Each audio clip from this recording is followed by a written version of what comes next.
চাকৰি মই এৰি থৈ আহিলোঁ কাৰণ মোৰ ভাইটিটো গুৰুলকৈ মাৰ খাইছে, খুব গুৰুত্বভাৱে আহত।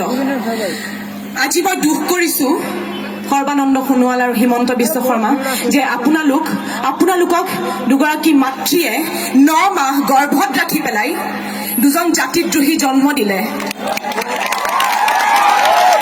আজি দুখ লাগিছে সেই মাতৃ দুগৰাকীলৈ, যি দুগৰাকী মাতৃয়ে দুটা জাতিদ্ৰোহী জন্ম দি ভাবিছে চাগে, ওপৰত যদি আছে ভাবিছে চাগে যে আমাৰ ল'ৰা দুজনে অসমীয়া আইখন বিক্ৰী কৰি পেলালে। আজি ভগৱানৰ ওচৰত এগছি বন্তি জ্বলাইছোঁ আৰু কৈছোঁ, হে ভগৱান, এই দুইজন জাতিদ্ৰোহী তুমি মাৰি নিয়া। মোৰ গাঁৱৰ নোম শিয়ৰি গৈছে। বৰষাবালৈ ফোন কৰিছোঁ, মই কৈছোঁ বৰষাবা এনেকৈ লিখিছে জানা মানুহে। তেতিয়া আমি কৈছোঁ যে এয়া আচলতে মানুহৰ খং ক্ষোভ এইবোৰ সকলোবোৰ মিলি মানুহে সাও দিছে।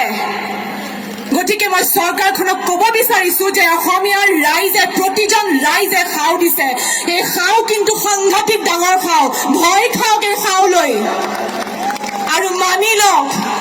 অসমখন তেজেৰে ৰঙলি কৰি আপোনালোকে অসমত বহিব নোৱাৰে। কাইলৈ কিন্তু বাংলাদেশী চিয়া আহিব, আমাৰ গাদীত বহিব, হয়নে? কাইলৈ কিন্তু মিনিষ্টাৰ বাংলাদেশী হ'ব। গতিকে বচাওক অসমখন। এইখিনিতে মই অকণমান এটা ডাইলগ কৈছোঁ, গান গাব মাতিছে নোৱাৰোঁ। লভিনা নাটকখন কৰিছে, যিসকল গোটেই ৰাইজ ওলাই আহিছে, ডেকাসকল ওলাই আহিছে, ছোৱালীবোৰে গুৰুলকৈ মাৰ খাইছে পুলিচৰ পৰা, লাজ লাগিছে আচলতে। কিন্তু যিসকল এতিয়াও ঘৰত বহি আছে সেই ডেকাসকললৈ মই এটা ডাইলগ, এটা উক্তি বুলি কয় আচলতে লভিতাৰ, পুতুককৈ কৈ দিওঁ। আজিৰ ডেকা ল'ৰা, আজিৰ যুগত উপজিছে বুলিয়েনে?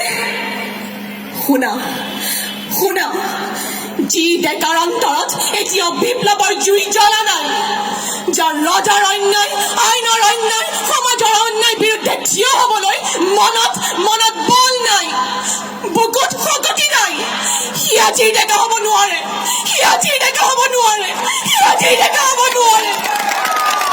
গতিকে যিসকল ডেকা এতিয়া ঘৰত বহি আছে, শিল্পী সমাজ